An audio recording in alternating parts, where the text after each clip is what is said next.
안녕하십니까. 여기는 그리스도 예수 복음 선교입니다.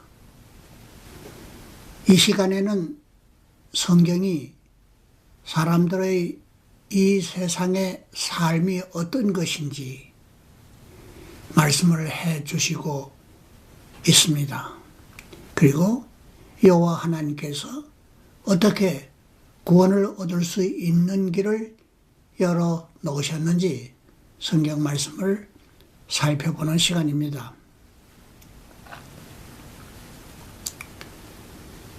전도서 5장 15절 이하에 보면 저가 모태에서 벌거벗고 나왔은즉 그 나온 대로 돌아가고 수고하여 얻은 것을 아무것도 손에 가지고 가지 못하리니 이것도 패단이라 어떻게 왔든지 그대로 가리니 바람을 잡으려는 수고가 자기에게 무엇이 유익한고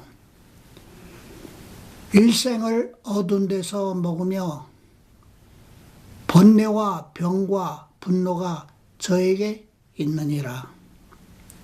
사람이 하나님의 주신 바 그 일평생에 먹고 마시며 해 아래서 수고하는 모든 수고 중에 낙을 누리는 것이 선하고 아름다움을 내가 보았으니 이것이 그의 분복이로다 라고 기록된 말씀이 있습니다.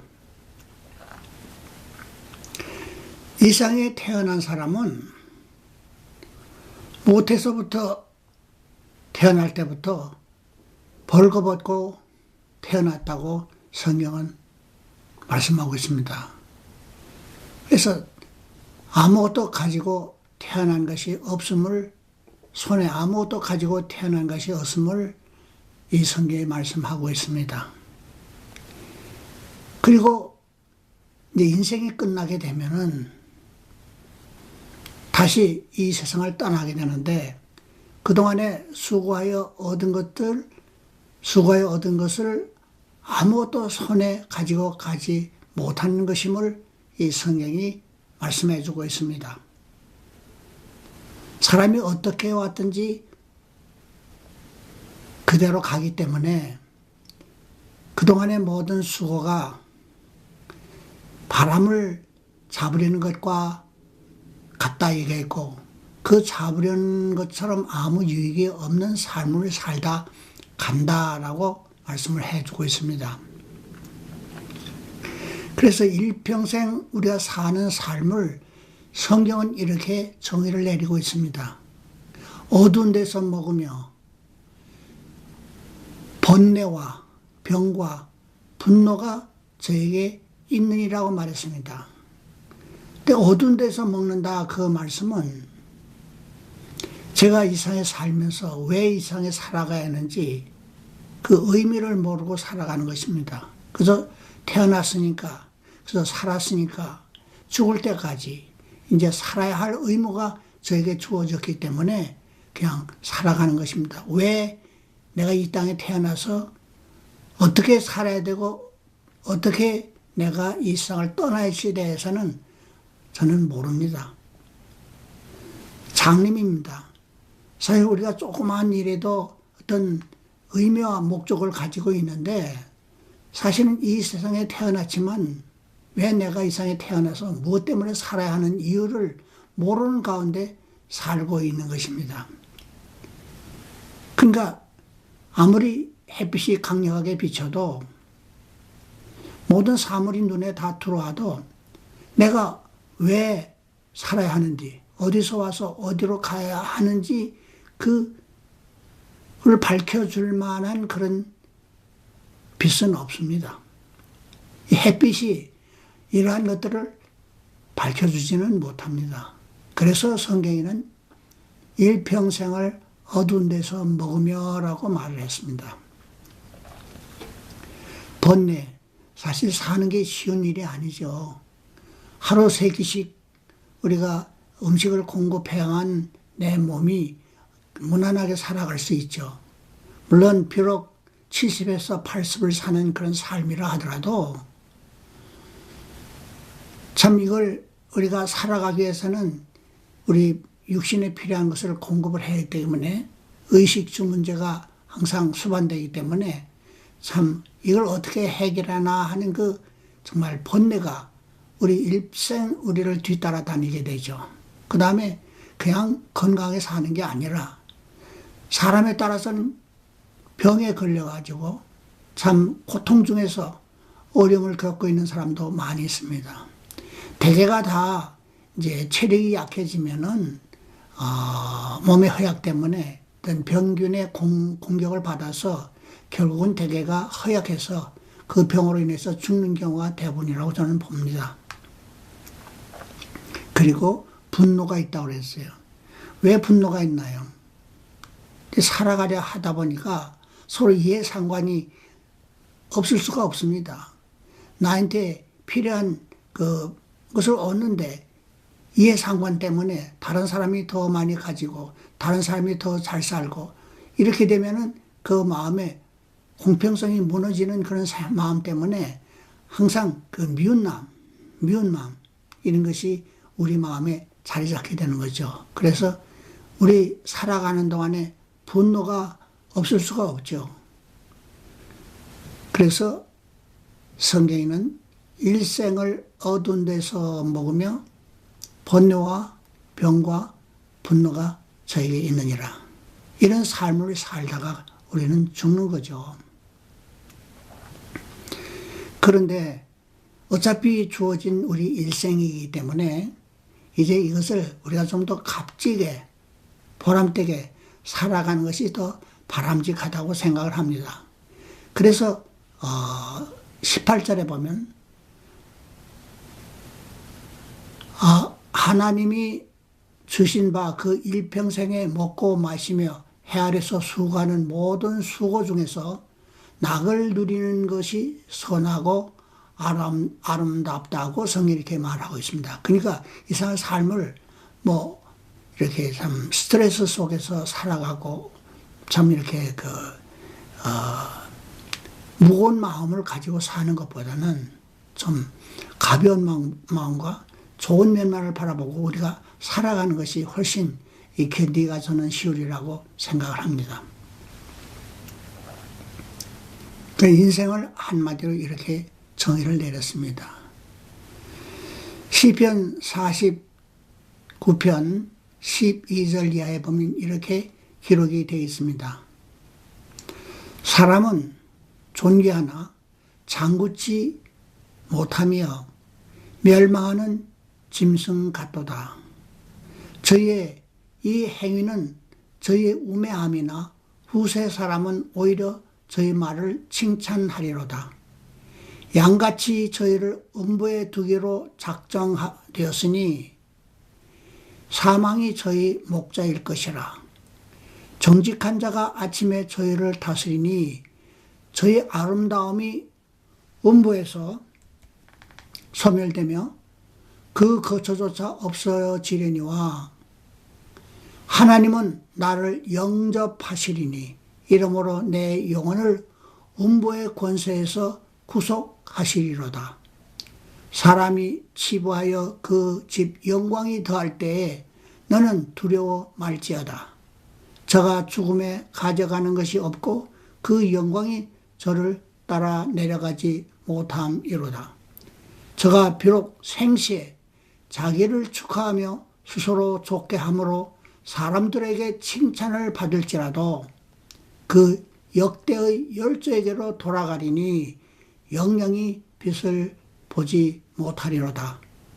존귀에 처하나 깨닫지 못하는 사람은 멸망하는 짐승 같도다라고 기록된 말씀이 있습니다.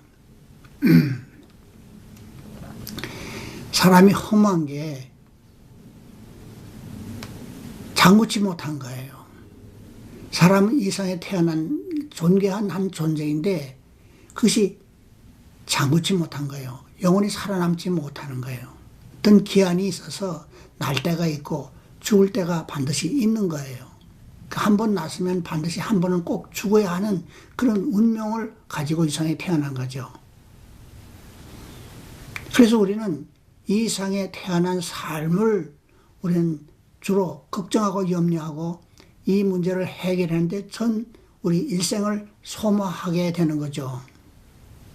그런데 이게 전부가 아니라는 것을 이 성경 말씀에서 말씀해 주고 있습니다. 이 보니까 우리가 이 세상에서 잘 되고 잘 살고 이제 이렇게 되면 굉장히 부러워하죠. 그런데 이 성경 말씀을 보면은 그 영화가 죽은 후에도 그 죽음을 따라 내려가지 못한다고 말했습니다. 그리고 아까 얘기한 것처럼 저가 죽음에 가져가는 것이 없다고 말했습니다. 그리고 그 영광이 저를 따라 내려가지 못한다고 말했습니다. 그래서 그가 비록 생시에 자기를 축하하며 스스로 좋게 함으로 사람들에게 칭찬을 받을지라도 살아있는 동안은 좋겠지만은 그 죽은 이후에는 그것이 아무 자기의 유익이 없다는 얘기죠. 살아있는 동안에는 자기를 축하하며 스스로 좋게 함으로 사람들의 칭찬을 받았을지라도 일단 죽음을 넘어가게 되면은 그것이 따라 내려가지 못하게 된다는 거죠. 그리고 사람이 죽게 되면 그 영혼이 그 열조에게 우리 선조, 우리 아버지 또 그 전 세대에 그 죽어 있는 그 영혼들의 세계로 우리가 이제 들어가게 되는데 살아있는 동안에 자기 영혼을 구원하지 못하면 영영의 빛을 보지 못하고 기대치 않았던 그 지옥불에 들어가기 때문에 참 이것이 우리에게 가장 큰 문제로 살아있는 동안 문제가 안 되겠죠. 죽은 후에 큰 문제로 대두가 되는 것을 이 성경을 말하고 있습니다. 그래서 사람이 존귀에 처하나 깨닫지 못하는 사람은 멸망하는 짐승과 같다고 말했습니다. 사람은 영원한 그 세계, 이제 육신의 삶을 통해서 제2단계로 영원히 사는 영혼의 삶으로 들어가게 되는데 이것이 존귀한 거죠. 짐승은 이런 것이 없죠. 사람의 혼은 위로 올라가고 짐승의 혼은 땅으로 내려간다고 그랬죠. 그래서 사람이 짐승보다 존귀한 면을 가지고 있는 것은 이 세상 삶뿐만이 아니라 사후의 세계에도 영원히 계속되는 영의 세계가 있기 때문에 이와 같이 말씀을 하고 있는 것입니다. 그러니까 우리가 이 세상에서 축하하고 스스로 좋게 함으로써 사람들에게 칭찬을 받는 것도 중요하지만은 이것이 전부가 아니라는 거죠. 그 후에 오는 그것을 잃어버리면은 모두를 다 잃어버리는 자가 된다고 성경에 말씀하지 않았습니까? 너희가 온 천하를 얻고도 내 영혼을 잃으면 내게 무엇이 유익하리요? 라고 말했습니다. 이 세상에서 잠깐 행복을 누리고 또 참 이렇게 부러움을 사면서 살지라도 그게 얼마나 계속됩니까? 온 천하를 다 얻는다는 어마어마한 그런 그 참 기쁨이고 영광이죠. 그게 자기 영혼에는 아무 유익이 없다는 얘기입니다. 죽으면은 그 영혼이 세세토록 계속되는 그 지옥불에서 고통을 받을 생각을 하면은 이 세상 전부를 얻는다 해도 그 가치가 없다는 거죠. 내가 고통받을 그 세계에서 고통을 받을 그에 비례한다면은 아무것도 아니라는 거죠. 그리고 우리가 장차 누릴 천국에서의 그 삶이라는 건 이상의 아무리 극치의 기쁨을 누린다 할지라도 그게 비교할 바가 안 된다는 거죠. 그래서 우리 사람은 사실 이상에 그냥 왜 태어나서 어디로 가서 어디로 간지 알지 못하면 무작정 살아가는데 이제 하나님이 이걸 우리에게 깨우쳐 주기를 원하시는 거죠. 그 성경 말씀에 보면 이와 같이 기록이 되어 있습니다. 시편 103편 13절 이하에 보면 아비가 자식을 불쌍히 여긴 같이 여호와께서 자기를 경외하는 자를 불쌍히 여기시나니 이는 저가 우리의 체질을 아시며 우리가 진토임을 기억하심이로다. 인생은 그날이 풀과 같으며 그 영화가 들에 꽃과 같도다. 그것은 바람이 지나면 없어지나니 그것을 다시 알지 못하거니와 여호와의 인자하심은 자기를 경외하는 자에게 영원부터 영원까지 이르며 그의 의는 자손에 미치리니라고 기록된 말씀이 있습니다. 아비가 자식을 불쌍히 여기는 것 같이 여호와 하나님께서 자기를 경외하는 사람들, 불쌍한 사람들을 이렇게 참 불쌍히 여기시는 거죠. 그래서 그가 우리 체질이 흙 아니에요. 이 흙이 언젠가는 죽어서 땅으로 돌아갈 것을 기억하시는 거죠. 그래서 저가 우리의 체질을 아시며 우리가 진토임을 기억하심이로다. 그러니까 우리의 삶은 지금 진토를 위해서 살고 있는 거죠. 흙으로 진토로 돌아갈 이 육신을 위해서 우리가 붙들고 씨름을 하는데 이 우리 육체가 진토임을 하나님은 알고 불쌍히 생각하시는 거죠. 근데 그 인생의 날이 풀과 같으며 그 영광, 그 영화가 들의 꽃과 같다. 들의 꽃이라는 게 어떻습니까? 한번 폈다가 시간이 흘러가면 져버리잖아요. 그럼 그 흔적도 없어지잖아요. 그러나 우리의 영혼은 영원히 죽지 않기 때문에 그 태어났던 보람을 잃어버리는 한 시점이 되게 되는 거죠. 그래서 여기도 뭐라고 말씀해요? 여호와의 인자하심은 자기를 경외하는 자에게 영원부터 영원까지 이르며 라고 말했습니다. 그리고 자자손손에게까지 이르겠다고 우리에게 말씀을 해 주셨습니다. 그러니까 우리의 삶이요, 어떤 삶인지를 먼저 우리가 알고 사는 것이 지혜자라고 저는 생각합니다. 시편 39편에 보면은 주께서 나의 날을 손 넓이만큼 되게 하심에 나의 일생이 주 앞에는 없는 것 같사오니 사람마다 든든히 선 때도 진실로 허사뿐이다 라고 말했습니다. 나의 날의 삶을 손 넓이만큼 되게 하셨다고 하셨습니다. 손 넓이가 얼마나 큽니까? 그러니까 하나님 앞에서는 나의 일생이 없는 것 같은 삶을 사는 삶입니다. 그래서 든든히 섰다 하더라도 언젠가는 다 허사로 끝나버리는 것이 이 육신을 위해서 사는 삶입니다. 그 짤막한 삶을 우리가 이 생으로만 만족할 것이 아니라 그 후에 이어지는 영원한 영혼의 세에 대한 삶을 준비하고 살아야 한다는 얘기죠. 이 짤막한 인생을 통해서 다시 그 후에 이어질 영원한 세계를 준비해 놓고 살아야 한다는 것이 이제 이 성경에서 우리가 말씀을 하시고 있죠. 그리고 시편 90편 4절 이하에 보면은 주의 목전에는 천년이 지나간 어제 같으며 밤에 한 경점 같을 뿐임이니라. 주께서 저희를 홍수처럼 썰어 가시나이다. 저희는 잠깐 자는 것 같으며 아침에 돋는 풀 같으니이다. 풀은 아침에 꽃이 피어 자라다가 저녁에는 벤바 되어 마르나이다 라고 인생의 삶을 이와 같이 표현을 했습니다. 여호와 하나님의 그 목전에는 천년이 지나간 어제 같아. 그러니까 잠깐이면 끝나는 삶입니다. 밤에 한 경점이 뭡니까? 빽깍하는 한 순간 안에 눈 깜빡 그리는 그런 순간 같은 그런 세월을 우리가 삽니다. 우리가 볼 때는 굉장히 70년, 80년 긴 세월이지만은 영원한 그 시간에 비할 때는 그 시간에 칠 가치도 없는 그런 짤막한 삶을 사는 것이라고 이 성경이 이렇게 우리에게 말씀하고 있습니다.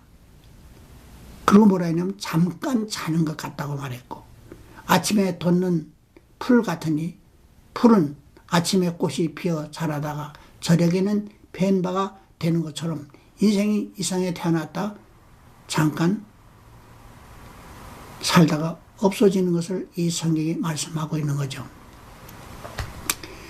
그래서 성경에는 우리 사람의 연수를 이와 같이 말씀하고 있습니다. 시편 90편 8절 이하에 보면 우리 연수가 70이요 강건하면 80이라도 그 연수의 자랑은 수고와 슬픔뿐이요 신속히 가니 우리가 날아가나이다 라고 말씀을 하셨습니다. 우리 연수가 일찍 죽는 사람은 어려서 죽는 사람도 있죠. 또 소년기에 죽는 사람도 있고 청소년기에 죽는 사람도 있고 또 중년기에 노년기에 이렇게 죽는 사람들이 시간은 때가 없는데 그 연수의 자랑은 슬픔뿐이라고 했어요. 왜냐하면 고통스럽거든요. 이걸 유지해 가려면은요 모든 주위 환경이 용이하지 않아요. 추운 겨울에는 옷을 입어야 되고 배가 고플 때는 먹어야 되고 목마를 때는 물을 마셔야 되는데 이러한 그 주위 환경적 조건이 완전히 사람에 따라서 각각 다르겠지만은 굉장히 강팍한 그런 세월에서 우리가 살아가기 때문에 정말 슬픔뿐인 그런 삶을 살아가는 거죠. 사실 즐거운 순간이 얼마나 되겠습니까? 참 고통스럽고 힘든 순간이 즐거운 시간에 비하면 더 많죠. 근데 이 삶이 어떻게 오름오름 살다 보면 다 끝나버리는 거예요. 그래서 신속히 가니 우리가 날아간다고 말이죠. 그것이 우리 인생의 삶입니다. 그리고 우리가 이제 그 삶이 어떤 것이냐를 성경 잘 말해주고 있습니다. 시편 146편 4절에 보면 그 호흡이 끊어지면 흙으로 돌아가서 당일에 그 도모가 소멸하리로다. 사람이 이 육신의 이게 보존이 이 호흡 때문에 보존이 됩니다. 이 호흡은 우리 몸에 산소를 공급을 하는데 이 산소 공급이 끊어지면은 이제 육체의 삶은 종지부를 찍게 됩니다. 근데 우리가 육체를 입고 있는 동안은 호흡이 꼭 필요합니다. 그래서 이 호흡이 딱 끊어지면 육체의 삶은 그것으로 끝나는 것입니다. 그래서 끊어진 그날, 그동안에 자기가 수고하고 애쓰고 이루는 모든 사업이 다 끝나버리게 됩니다. 다 소멸돼 없어진다는 것, 자기하고 상관없는 일들이 다 되어버리는 것입니다. 이것이 사람이 죽는 순간에 이루어지는 일임을 이성이 이렇게 말하고 있습니다. 전도서 6장 7절에 보면 사람의 수고는 다 그 입을 위함이나 그 식욕은 차지 아니하는도다. 그러니까 사람이 살아있는 동안에 우리가 육신을 위해서 음식을 하루에 최소한도 한 끼는 공급을 해줘야만 이 육신이 보존이 되어집니다. 그러다 보니까 우리의 생이라는 건 뭐에 바쁘냐면 우리 입을 위해서 사는 것이 그렇게 힘든 거예요. 아침 세끼 먹으려면 뭔가 준비를 해야 되잖아요. 일을 해야 되잖아요. 돈을 벌어야 하잖아요. 그런데 어떤 사람은 수월하게 벌지만 어떤 사람은 갖은 수모와 참 이 멸시를 받아가면서 이렇게 살아가잖아요. 그러니까 밑 빠진 독에 물을 붓듯이 매일같이 물을 기르다 부어도 저녁이면 다 빠져나가는 거예요. 우리의 삶이 이런 겁니다. 그러니까 채워도 식욕은 차지 않는 거예요. 그러니까 이걸 위해서 일평생을 우리가 고생을 하는 거죠. 그래서 시편 2장 22절에 이렇게 말씀을 하고 있습니다. 너희 인생을 의지하지 말며 그 호흡은 코에 있으니 수에 칠 가치가 어디 있느냐. 인생의 삶은 수에 칠 가치가 없다는 거예요. 그 인생을 의지하지 말라는 거죠. 인생 살아가는 것이 우리한테는 중요하지만은 또 긴 세월같이 느껴지지만은 정말 의지할 것이 못 된다는 것을 이 성경이 우리에게 말씀해 주고 있습니다. 아무리 수고를 해서 많은 것을 마련해 놔도 호흡이 끊어진 순간에 다 소멸돼 없어지는 거예요. 끝나버리는 거예요. 그것이 인생이에요. 그리고 땅으로 들어가서 한숨에 부토가 되는 거예요. 그래서 전도서 3장 1절 이하에 보면 이렇게 기록이 되어 있습니다. 천하에 범사가 기한이 있고 모든 목적이 이룰 때가 있나니 날 때가 있고 죽을 때가 있으며 심을 때가 있고 심은 것을 거둘 때가 뽑을 때가 있다 이렇게 말씀을 하고 있습니다. 그러니까 사람도 날 때가 있으면 반드시 죽을 때가 있는 거예요. 그러니까 여러분은 이 세상에 태어났기 때문에 한 번은 꼭 죽어야 하는 그런 피할 수 없는 그런 운명 속에 살아가고 있는 것입니다. 그래서 성경에 보면 그랬죠. 사람이 한 번 죽는 것은 정한 것이요 그 후에는 심판이 있으리니. 그러니까 사람이 날 때가 있으면 꼭 죽을 때가 있는데 그 죽음으로서 끝나면 괜찮은데 그 후에는 심판이 되는 거예요. 그러니까 우리가 여러분 아무개나 살라는 얘기가 아니라 이 세상을 포기하라는 얘기가 아닙니다. 이 세상을 참 보람되게 살지만 그러나 내세를 잃어버려서는 안 된다는 얘기입니다. 많은 사람들이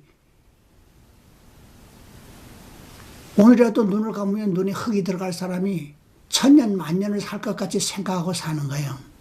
죽음 후의 세계를 전혀 계산하지 않고 사는데 문제가 있다는 것이죠. 그러니까 우리의 삶은 어떤 것이라는 것을 성경에서 잘 설명을 해주고 있습니다. 전도서 2장 이하에 보면 10절 이하에 보면 이렇게 기록이 되어 있습니다.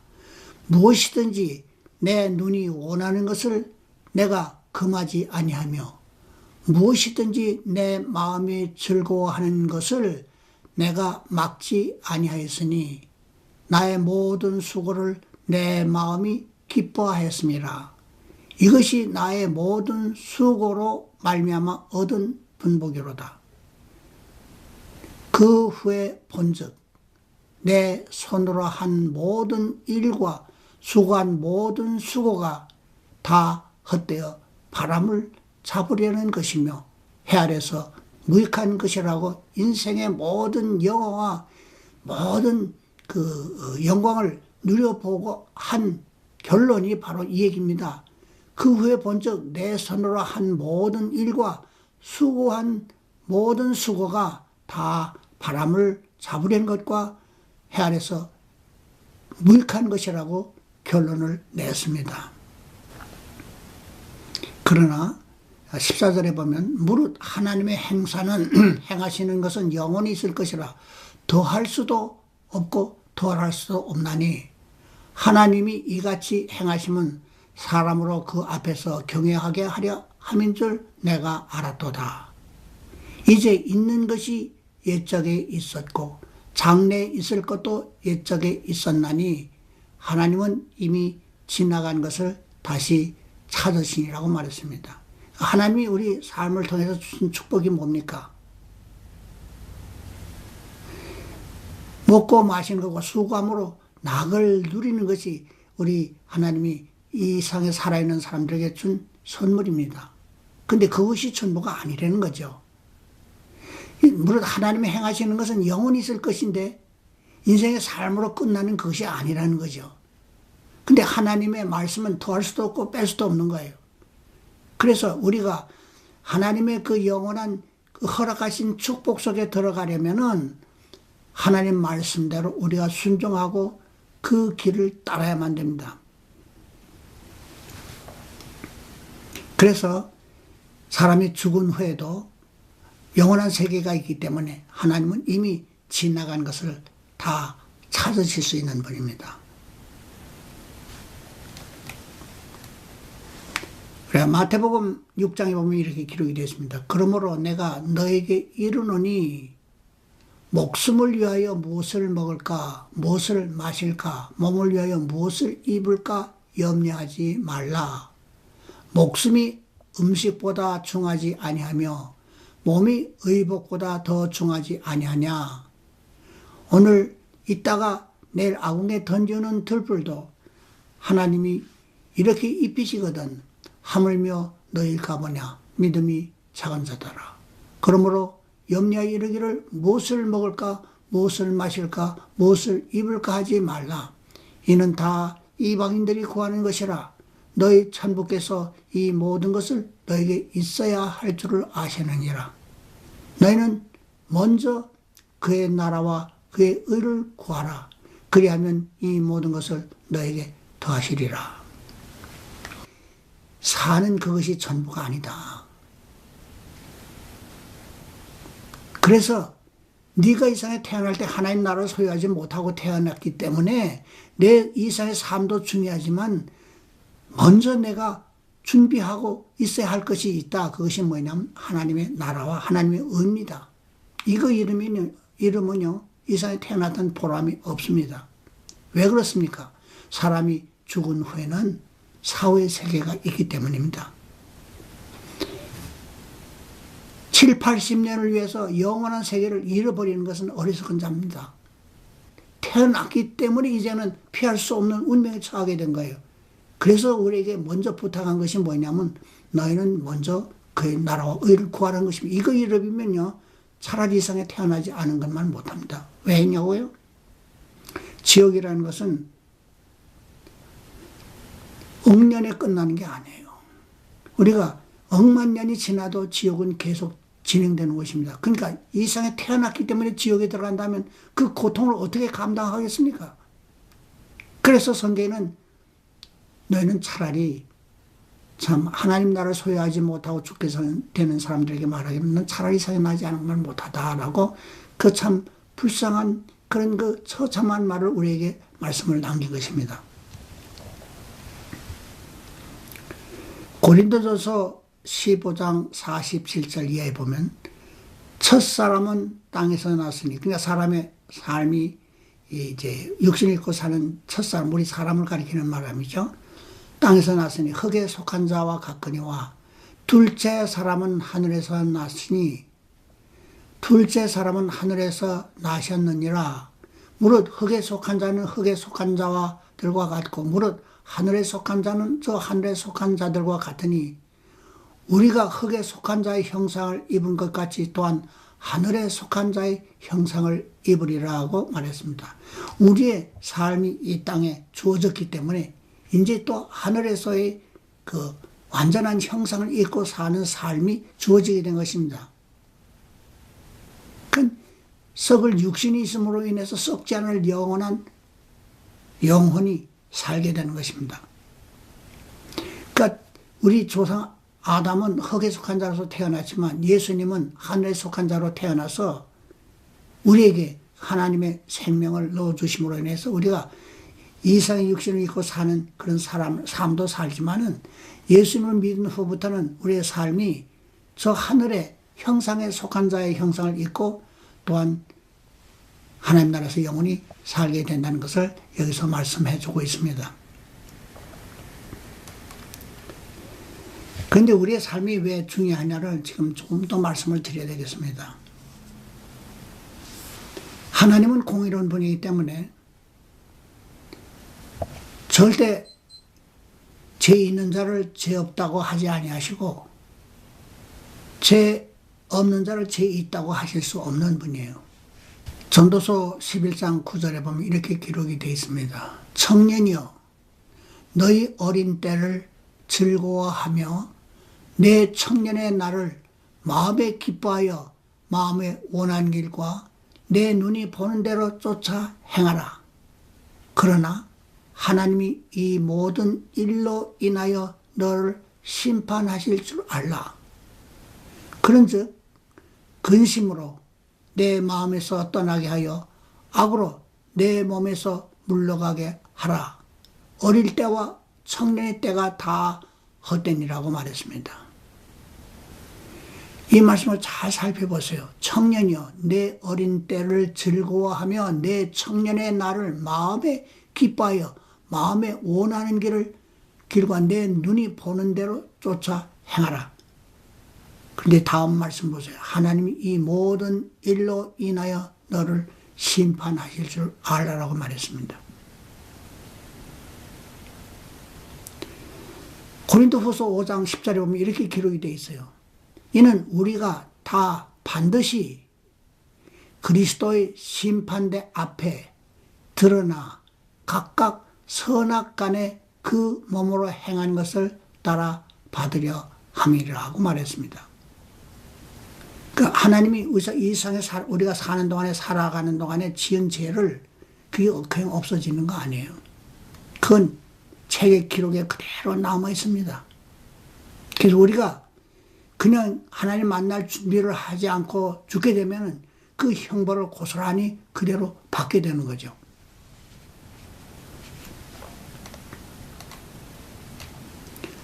데살로니가 후서에 보면은 1장 7절 이하에 보면 이렇게 기록이 되어 있습니다. 환난 받는 너에게는 우리와 함께 안식으로 갚으시는 것이 하나님의 공이시니 주 예수께서 저의 능력의 천사들과 함께 하늘로부터 불꽃 중에 나타나실 때에 하나님을 모르는 자들과 우리 주 예수의 복음을 복종치 않는 자들에게 형벌을 주시리니 이런 자들이 주의 얼굴과 그의 힘의 영광을 떠나 영원한 멸망의 형벌을 받으리로다 라고 기록되어 있습니다. 여기에 공의라는 말씀이 나옵니다. 하나님은 공의로운 분이에요. 그 환난 받는 자에게는 하나님이 안식으로 갚으시고 남에게 환난을 주는 자에게는 환난으로 갚는 분이에요.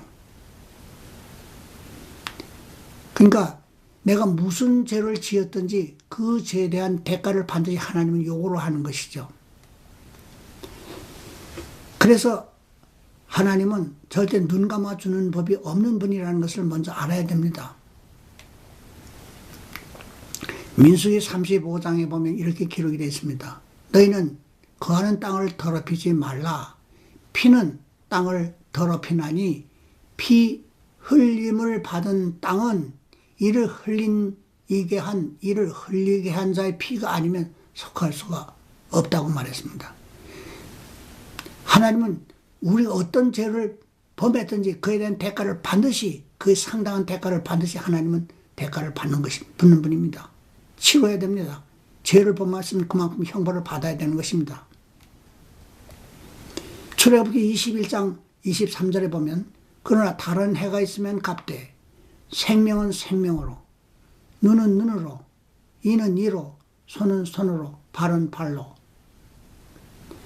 데운 것은 데움으로 상하게 한 것은 상으로 때린 것은 때림으로 갚을지니라. 이게 하나님의 공정성이며 공의입니다. 그래서 하나님은 뭐라고 이렇게 말하면 이렇게 되어 있죠. 욥기 34장에 보면 공의를 미워하시는 자면 어찌 치리하겠느냐 의롭고 전능하신 자를 내가 정죄하겠느냐라고 말씀하셨습니다. 그리고 욥기 8장 3절 이하에 보면 하나님이 어찌 심판을 굽게 하시겠으며 전능하시니까 어찌 공의를 굽게 하시겠는가. 예. 내 자녀들이 주께 득죄하였으므로 주께서 그들을 죄 붙이셨다고 말했습니다. 근데 문제는 하나님이 그냥 눈 감아주는 거 아니에요. 반드시 대가를 받아야 되는데 우리를 살리기 위해서는 하나님이 길을 열어주신 거죠. 앞으로 우리가 죄를 짓지 않는 것이 해결책이 아닙니다. 우리가 앞으로 선하게 사는 것이 물론 선하게 살아야죠. 앞으로 죄를 짓지 말아야죠. 그렇지만 그게 근본적인 해결책은 아니라는 것이죠. 이미 지은 죄 때문에 충분히 나는 하나님 나라를 유업으로 받을 수 없는 불법을 내가 죽어서 하나님 심판되었으면은 내가 행한 그 모든 일에 대해서 형벌을 받아야 할 그런 처지에 놓여 있는 것입니다.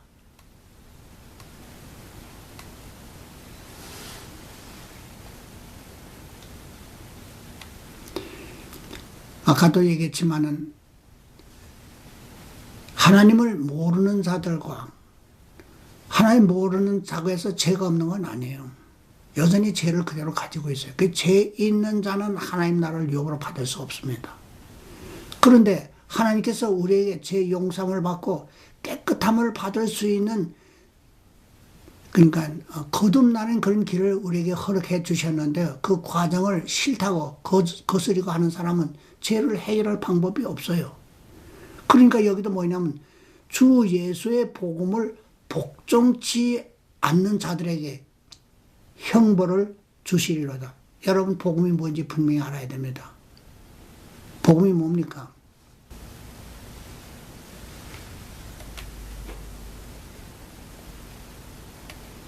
그래서 하나님은 우리의 행한 대로 꼭 심판을 하시는데 하나님께서 우리를 구원하시기 위해서 어떤 길을 열어주셨다는 것을 여러분 그걸 아셔야 됩니다.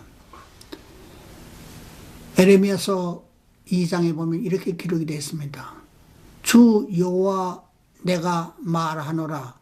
내가 잿물로 스스로 씻으며 수다한 비누를 쓸지라도 내 죄악이 오히려 내 앞에 그저 있느니라.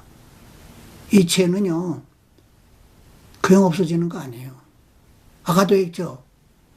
사람의 죽인 사람의 피가 아니면 그 죄를 속할 수 없다고 그랬어요. 사람을 죽여서 피를 흘리잖아요. 그럼 그 사람 죽인 사람 피가 아니면 그 죄를 속할 수 없는 거예요. 꼭 흘려야만 그 죄가 속해지는 거예요.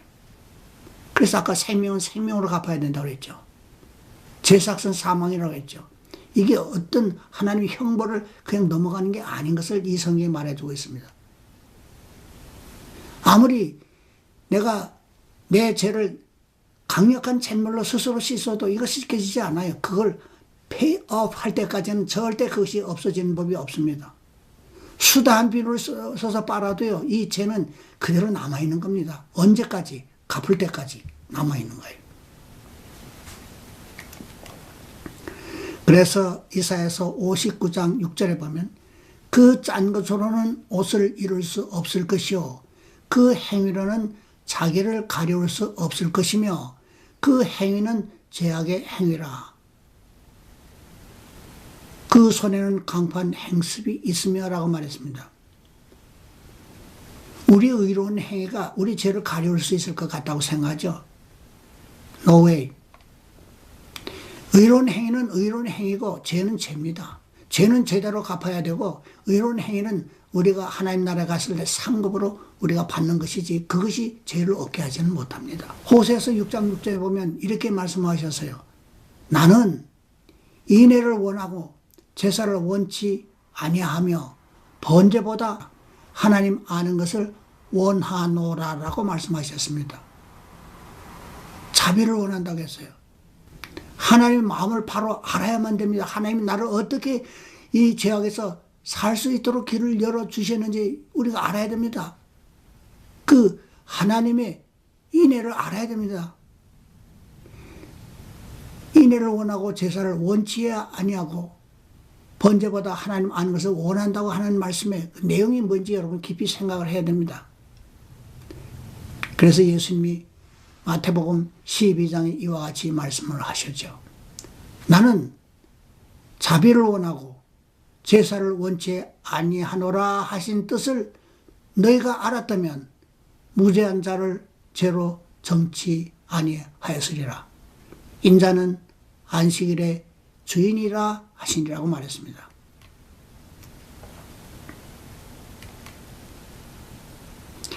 그렇기 때문에 예수님이 어떤 분인지 우리가 알아야 됩니다. 하나님이 어떤 분인지는 어떻게 알고 하나님은 어떻게 우리로 하여금 이 죄의 모든 문제를 피해서 들어갈 수 있는 길을 열어주셨는지 여러분 그걸 모르면은 하나님 나라에 들어갈 수가 없습니다.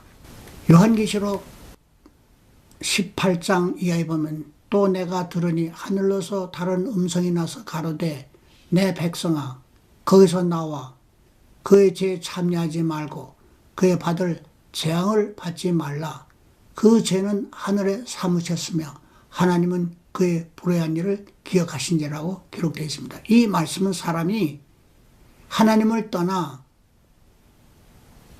마귀에 예속돼서 그의 죄에 참여하고 있는 거예요. 그래서 우리가 여기서 벗어나지 않으면 그의 받을 재앙을 우리가 받게 된다는 얘기죠. 거기서 나오라는 얘기는 마귀가 다스리는, 마귀와 함께 지옥에 들어갈 수 있는 그런 그 처지에서 탈출을 해서 하나님께로 돌아오라는 얘기죠.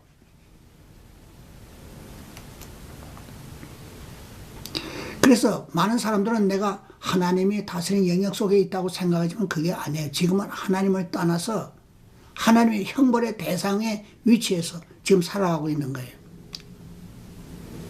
로마서 1장에 보면 또한 저희가 마음에 하나님 두기를 싫어하며 하나님께서 저희를 그 상실한 마음대로 내버려 두사 합당치 못한 일을 하게 하셨으니 우리가 하나님을 상실한 상태에 살아가고 있는 거예요. 그래서 여기도 그랬죠. 저희가 마음에 하나님 두기를 싫어하며 하나님께서 저희를 그 상실한 마음대로 내버려 두셨다고 그랬죠. 하나님을 상실했기 때문에 하나님의 말씀대로 살라고 안 그러는 거예요. 자기 마음대로 살라고 그러는 거예요. 합당치 못한 일을 하면서 살라고 하는 거예요. 시편 50장에 보면 이렇게 기록이 돼요. 하나님을 잊어버린 너희여 이제 이를 생각하라. 우리가 하나님이 다스리는 속에 살고 있다고 우리는 생각하지 않습니까? 그러나 성경은 분명히 하나님을 잊어버린 너희여라고 말씀하고 있습니다. 이제 이를 생각하라. 그렇지 않으면 내가 너를 찢으리니 건질 자가 없으리라고 말했습니다. 그러니까 우리가 이 사단이 다스리는 죄로 다스리는 이 마귀의 세계에서 벗어나야 합니다. 이 죄 문제에서도 우리가 벗어나야 됩니다. 이사야서 51장 13절 이하에 보면 이렇게 기록이 되어 있습니다. 하늘을 펴고 땅의 기초를 정하고 너를 지은 자 여호와를 어찌하여 잊어버렸느냐. 너를 멸하려고 예배하는 저 학대자의 분노를 어찌하여 항상 종일 두려워하느냐. 학대자의 분노가 어디 있느냐. 결박된 포로가 속히 놓일 것이니 죽지도 아니할 것이요 구덩이로 내려가지 아니할 것이며 그 양식이 핍절하지도 아니하리라 하고 기록된 말씀이 있습니다. 하늘을 펴고 땅의 기초를 정하고 너를 지은 자 여호와 하나님을 어찌하여 내가 잊어버렸느냐라고 분명히 말했습니다. 그리고 우리가 어디에 속했습니까? 너를 멸하려고 예배하는 저 학대자의 분노, 마귀의 분노를 어찌하여 항상 두려워하느냐라고 말씀하고 있습니다. 그러니까 우리가 여기서 벗어나서 하나님께로 돌아가야 됩니다. 그래서 성경에는 눈을 뜨게 하여 어둠에서 빛으로 사단의 권세에서 하나님께로 돌아가게 하고라고 기록된 말씀이 있습니다. 우리가 막연히 그냥 신앙생활을 하지만요, 이거는 하나님께 돌아간 상태 아닙니다. 뭔가 어떻게 해서 분명히 내가 눈을 떠서 어둠에서 빛으로 사단의 권세에서 하나님께로 돌아가는 과정이 반드시 거치지 않고 그냥 신앙생활하는 것은 소망이 없습니다.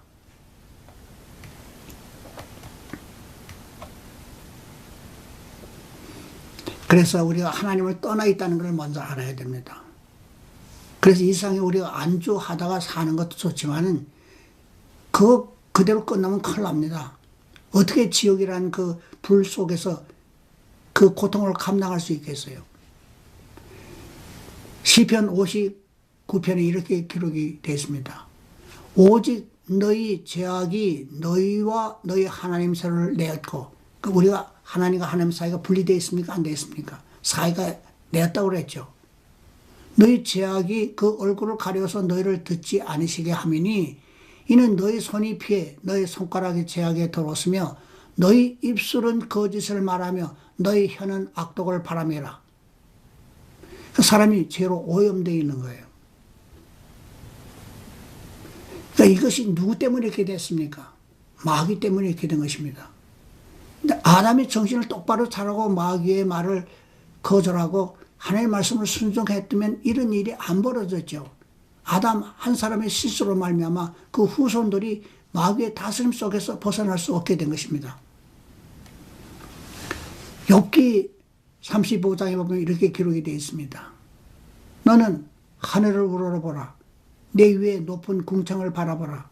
내가 범죄한들 하나님께 무슨 영향이 있겠으며 내 죄악에 관여한들 하나님께 무슨 관계가 있겠으며 내가 의로운들 하나님께 무엇을 드리겠으며 그가 내 손에서 무엇을 받으시겠느냐.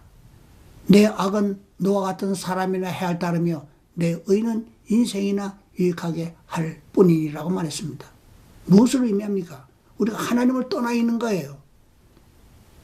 내가 아무리 선을 행해도 이 선이 하나님께 미치지 못하는 거예요. 하나님과 상관이 없는 거예요. 그래서 우리가 먼저 하나님께로 돌아가야 됩니다. 내가 마귀의 자녀에서 하나님의 자녀로 내 신분이 바뀌어져야 됩니다.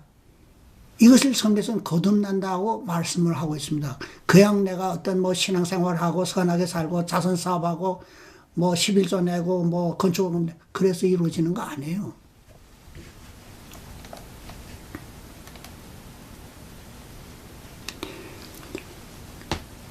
로마서 5장 12절에 보면 이렇게 기록이 되어 있습니다. 이러므로 한 사람으로 말미암아 죄가 세상에 들어오고 죄로 말미암아 사망이 왔나니 이와 같이 모든 사람이 죄를 지었으므로 사망이 모든 사람에게 이르렀느니라.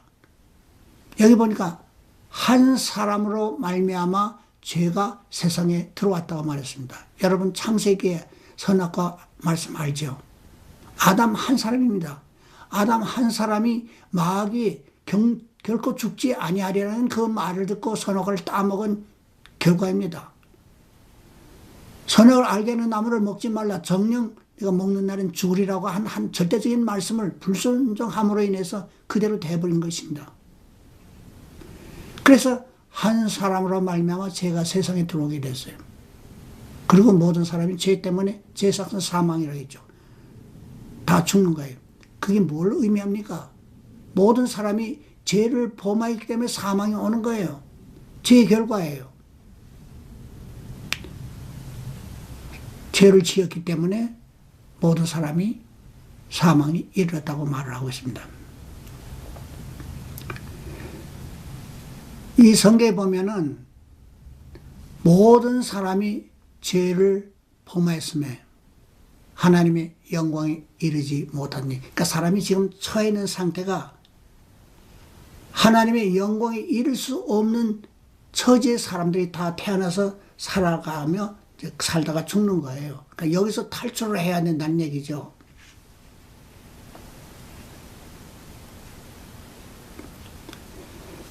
로마서 3장 24절에 그렇게 얘기했죠. 모든 사람이 죄를 범하였음에 하나님의 영광에 이르지 못하더니, 모든 사람은 우리 인류, 그러니까 육체를 가진 그 두 부모 사이에서 태어난 육체를 입은 우리 사람을 전부 가리켜서 하는 얘기입니다. 모든 사람이 죄를 앞으로 범할 게 아니에요. 이미 범한 겁니다.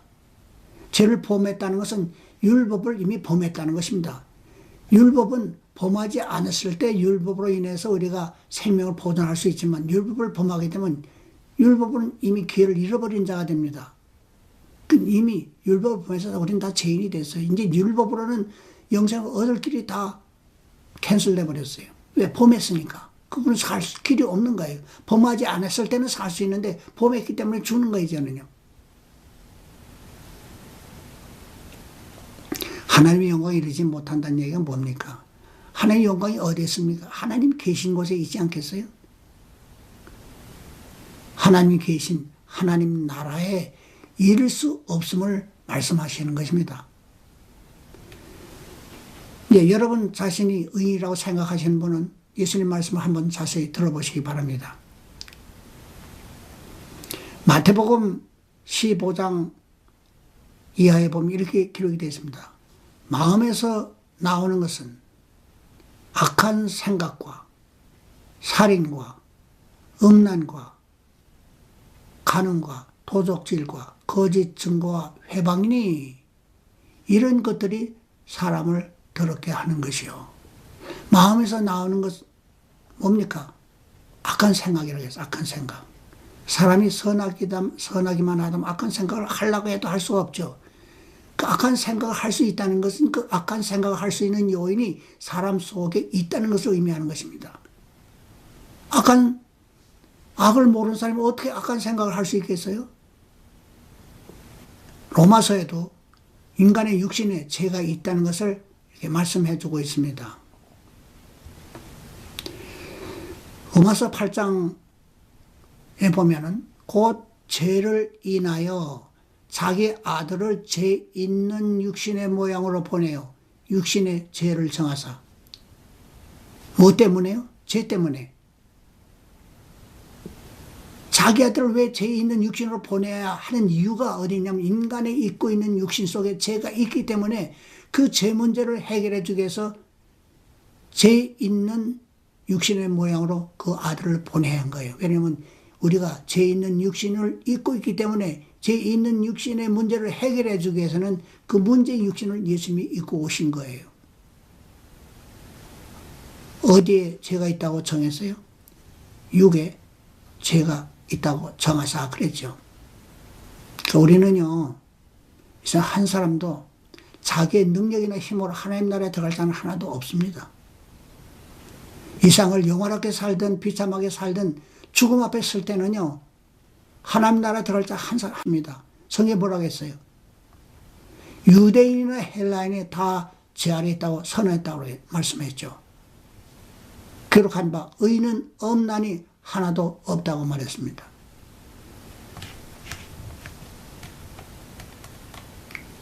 그래서 성경에 기록된 말씀을 잘 보시면 고린도전서 6장 9절에 보면 불의한 자가 하나님의 나라를 유업으로 받지 못할 줄을 너희가 알지 못하느냐. 불의한 자가 하나님 나라를 유업으로 받지 못할 줄을 알지 못하느냐라고 기록이 됐습니다. 불의한 자가 무엇입니까? 의의 반대가 불의죠. 의인의 반대가 죄인이죠. 죄를 지은 이게 불의한 자입니다. 죄를 지은 자는 하나님의 나라를 유업으로 받지 못한다는 것입니다. 그래서 먼저 제일 중요한 것은 자기가 죄인이라는 것을 깨달아야 됩니다. 자기가 고칠 수 없는 죽을 병에 걸렸다는 걸 아는 환자가 그에 대한 명의를 찾고 자기 생명을 구출할 방법을 찾는 것처럼 자기가 죄인이라는 것을 먼저 찾아야 합니다. 내가 이대로 살다가 죽게 되면 내가 온 세상의 영화를 다 누리고 온 천하를 다 얻는다 해도 내 죽은 후의 세계는 지옥이라는 것을 면할 수 없다는 것입니다.